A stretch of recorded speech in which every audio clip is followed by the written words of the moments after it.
Hello friend, welcome to my YouTube channel. आज का हमारा टॉपिक है एंजाइना पेक्टोरिस, जो कि एक कार्डियोवैस्कुलर डिजीज़ है। तो चलिए जानते हैं एंजाइना पेक्टोरिस क्या होता है। तो सबसे पहले हम इसकी डिफिनीशन देखते हैं।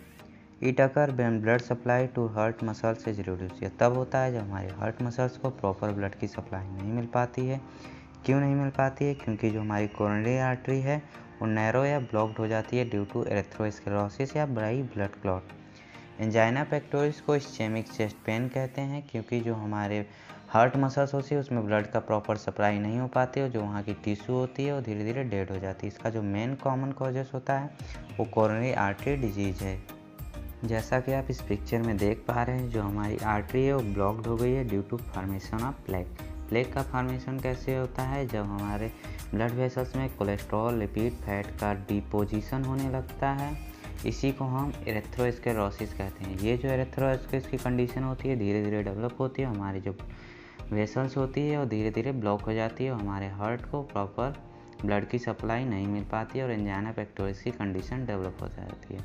अगर ये इसको ध्यान में ना दिया जाए तो धीरे धीरे यह मायोकार्डियल इंफ्रक्शन की कंडीशन को डेवलप कर देता है। इससे हमारा हार्ट फेलोर भी हो सकता है।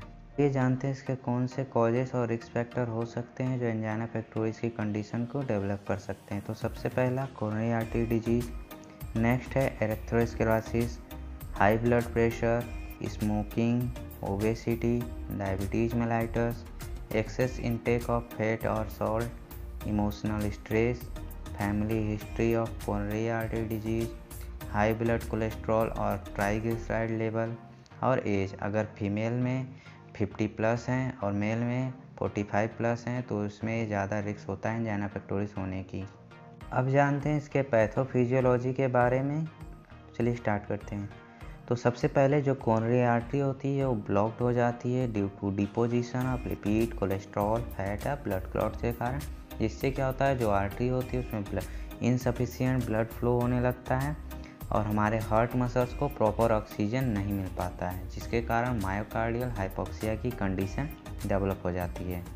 मायोकार्डियल हाइपोक्सिया क्या होता है? जब हमारे हार्ट मसल्स को प्रॉपर ऑक्सीजन नहीं मिल पाती है। फिर क्या होता है? Stimulation of pain receptor within the myocardium. जो मायोकार्डियम में पेन रिसेप्टर पाए जाते हैं वो स्टिमुलेशन करने लगता है, जिसके कारण जो हमारे चेस्ट में सीवियर पेन होने लगती है और एंजाइना पेक्टोरिस की कंडीशन डेवलप होने लगती है। अगर ये पेन ज़्यादा होने लगे या फिर इसे हम ध्यान में ना दें तो ये धीरे धीरे मायोकार्डियल इंफ्रक्शन की कंडीशन डेवलप हो जाती है और फिर हार्ट फेलोर भी हो सकता है, जैसा कि मैंने पहले भी बता दिया है आपको। अब जानते हैं इसके कौन कौन से साइन और सिम्टम होते हैं जो हमारे एंजाइना पेक्टोरिस में शो करते हैं। तो सबसे पहला है चेस्ट पेन। चेस्ट में हमारे सीवियर पेन होता है। चेस्ट डिस्कम्फर्ट फील करता है। चेस्ट हमारा डिस्कम्फर्ट फील करता है, ऐसा लगता है जैसे उसमें कोई हैवीनेस या टाइटनेस को या फिर प्रेशर डाल रहा हो। डिजीनेस और फैटिग महसूस होती है हमारी बॉडी। क्रैम्पिंग होने लगती है हमारे हार्ट मसल्स में। शॉर्टनेस ऑफ ब्रीथ हो जाती है। चोकिंग की कंडीशन हो जाती है। Heavy sensation in upper chest, हमारे अपर चेस्ट में हैवी सेंसेशन हो जाती है क्योंकि जो हमारे हार्ट मसल्स है उसमें ब्लड में प्रॉपर सप्लाई नहीं हो पाती है। इंडाइजेशन, नोजिया और वोमिटिंग, कभी कभी वोमिटिंग की कंडीशन भी डेवलप हो जाती है। Pain can spread to other part of body, can last 2 to 10 minute. यह जो पेन होता है हमारे अदर पार्ट ऑफ बॉडी में भी डेवलप हो जाता है 2 से 10 मिनट के लिए, जैसे कि हमारा नेक हो गया, अपर एब्डोमेन हो गया, टीथ, बैक और जॉ हो गया। इनमें क्या होता है कि पेन होने लगता है। जानते हैं इसके कौन कौन से डायग्नोस्टिक और टेस्ट होते हैं जो एंजाइना पेक्टोरिस में किए जाते हैं। तो सबसे पहला है मेडिकल हिस्ट्री। पेशेंट की मेडिकल हिस्ट्री देखते हैं, क्या आपको रोग कब से और क्या आपकी फैमिली में भी यह रोग है। फिर उसके बाद उसका फिजिकल एग्जामिनेशन करके चेक करते हैं, उसकी वाइटल साइन देखते हैं। फिर उसको इलेक्ट्रोकार्डियोग्राम, ईसीजी करवाते हैं, उसका चेस्ट एक्सरे करवाते हैं, कोरोनरी एंजियोग्राफी करवाते हैं, जिसमें क्या होता है हमें ब्लड वेसल्स में कहाँ ब्लॉक है इसका पता चल जाता है। एमआरआई और सीटी स्कैन करवाते हैं। प्रोजेस्टेरॉन एमिशन टोमोग्राफी स्कैनिंग, यह क्या होता है? इसमें एक रेडियोएक्टिव सब्सटेंस को हमारे ब्लड वेसल्स में आईवी के थ्रू दिया जाता है और इससे हम पीएटी स्कैनिंग से हम पता लगाते हैं कि ये ट्रेसर कहाँ पे जाकर रुका है, जिसके हमें यह पता लग जाता है कि कहाँ पे ब्लॉकेज है। इसमें पूरे 90 मिनट का समय लगता है।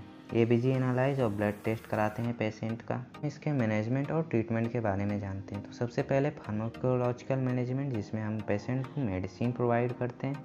तो जैसे इसमें कौन सा है, सबसे पहला है नाइट्रोग्लिसरीन। ये क्या करता है, जो हमारी आर्टरी में उसमें ब्लड का फ्लो को बढ़ाने में हेल्प करता है। नेक्स्ट है एंटीप्लेटलेट्स या एंटीकोगुलेंट। ये क्या करता है, हमारे ब्लड में क्लॉट को प्रिवेंट करता है, जैसे कि aspirin, heparin, clopidogrel. Beta blocker में आते हैं प्रोपेनोलॉल, मेटाप्रोपेलॉल और एटेनोलॉल। ये क्या करता है, जो हमारा बीपी उसे लो रखता है और जो एड्रेनलिन रिसेप्टर होता है उसे ब्लॉक कर देता है, जिसके कारण जो हमारा हार्ट मसल्स होता है उस पर कम प्रेशर पड़ता है और रिलैक्स महसूस होता है। अब नेक्स्ट है कोलेस्ट्रॉल लोअरिंग एजेंट, जैसे कि स्टेटिन। ये क्या करता है, ये कोलेस्ट्रॉल लेवल को डिक्रीज करता है और कोलेस्ट्रॉल को ब्लड में डिजॉल्व करने में मदद करता है। नेक्स्ट है कैल्शियम चैनल ब्लॉकर। ये क्या करता है, मायोकार्डियल मसल्स को रिलैक्स करने में हेल्प करती है। नेक्स्ट है सर्जिकल मैनेजमेंट। सर्जरी के द्वारा पेशेंट को मैनेज करते हैं। तो इसमें कोरोनरी आर्टरी बाईपास सर्जरी होती है, परक्यूटेनियस ट्रांसल्यूमिनल कोरोनरी एंजियोग्राफी और होती है, और एथरेक्टोमी होती है। तो सबसे पहले जानते हैं कोरोनरी आर्टरी बाईपास सर्जरी क्या होती है। जैसा कि आप इस पिक्चर में देख पा रहे हैं, इसमें बाईपास सर्जरी करके मेजर आर्टरी यानी अरोटा से एक आर्टरी निकाल कर वहाँ पे लगाते हैं ब्लॉक के आगे, जिससे क्या होता है, उसके आगे ब्लड का फ्लो होता रहे। नेक्स्ट है पीटीसीए। यह क्या होता है, इसमें एक गाइड वायर के जरिए एक स्टंट को उस आर्टरी तक ले जाया जाता है जहाँ पर ब्लॉक हो जाता है। फिर क्या करते हैं, उस गाइड वायर में एक बैलून लगा होता है। इस बैलून को जैसे ही इन्फ्लेट करते हैं, जो उसमें लगा हुआ स्टंट होता है वो वहाँ पे फिक्स हो जाता है। फिर क्या करते हैं, बैलून को डिफ्लेट करके बाहर उस गाइड वायर को निकाल लेते हैं और स्टंट को वहीं पे फिक्स कर देते हैं, जिससे क्या होता है, हमारा ब्लड फ्लो होने लगता है। है आपका एथरेक्टोमी। इसमें क्या होता है, जो हमारे ब्लड वेसल्स में एरेथ्रोस्क्लेरोसिस हो जाता है, यानी लिपिड कोलेस्ट्रॉल फैट का डिपोजिशन हो जाता है। तो इसमें क्या होता है, एक माइक्रो मशीन को हमारे ब्लड वेसल्स में अंदर जाते हैं, जहाँ पे ये डिपोजिशन हुआ रहता है। वो माइक्रो मशीन क्या करती है, ये डिपोजिशन को कट करके निकाल देती है, जिसके कारण हमारा ब्लड का फ्लो आसानी से हो सके। अगर आपको वीडियो ये अच्छा लगा हो तो प्लीज़ चैनल को लाइक करें, सब्सक्राइब करें और शेयर करें। अगर आपका कोई भी क्वेश्चन हो तो प्लीज़ कमेंट बॉक्स में ज़रूर करें। Thanks for watching this video.